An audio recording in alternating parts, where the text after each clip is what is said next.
বৰদোৱা সত্ৰ নগাঁৱৰ পৰা যাত্ৰা কৰি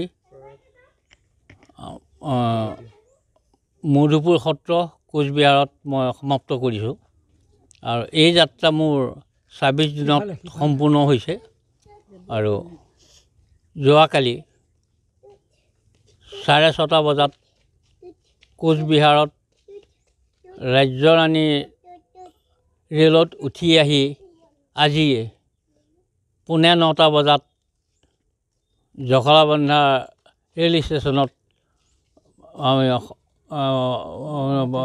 ৰেলৰ পৰা আমি নামিছোঁ। আমি ধৰা বন্ধা নাই, কিন্তু মোৰ ২৬ দিন হৈ গৈছিলে।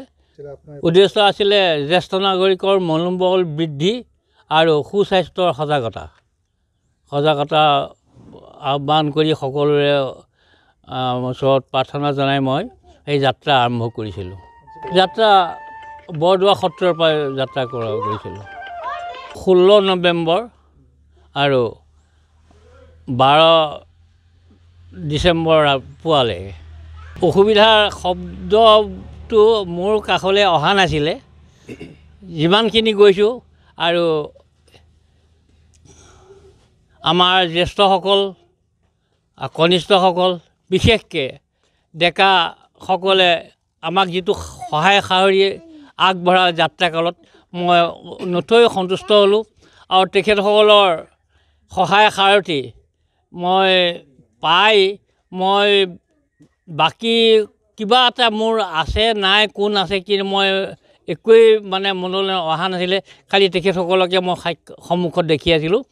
সেই তেখেতসকলক এতিয়াও মই দেখি আছোঁ, মোক যেনেকৈ সহায় সাৰথি আগবঢ়াই দিলে, ৰাস্তা দেখুৱাই দিছিলে, সেইসকলৰ প্ৰতি মোৰ কৃতজ্ঞতা মই জ্ঞাপন কৰিলোঁ।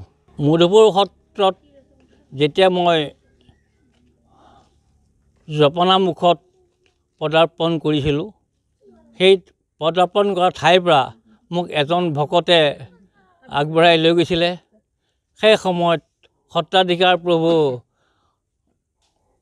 মহাপুৰুষ শ্ৰীমন্ত শংকৰদেৱৰ বৈকুণ্ঠ ধামৰ তেখেতৰ যি গুৰু আসনৰ সন্মুখতে তেখেতে থিয় হৈ আছিলে আৰু মোক এই পদযাত্ৰাৰ ফলক লৈ পেলাই যেতিয়া আমাৰ খটখটিত উঠিছিলোঁ, তেতিয়া তেখেতে আগবাঢ়ি আহি মোক তেখেতে হাঁহি মুখে আদৰণি জনাইছিলে আৰু তেতিয়াই তেখেতক মই সেৱা জনাই তেখেতৰ লগতে গুৰু আসনত সেৱা কৰিবলৈ মই আগবাঢ়ি যাওঁ।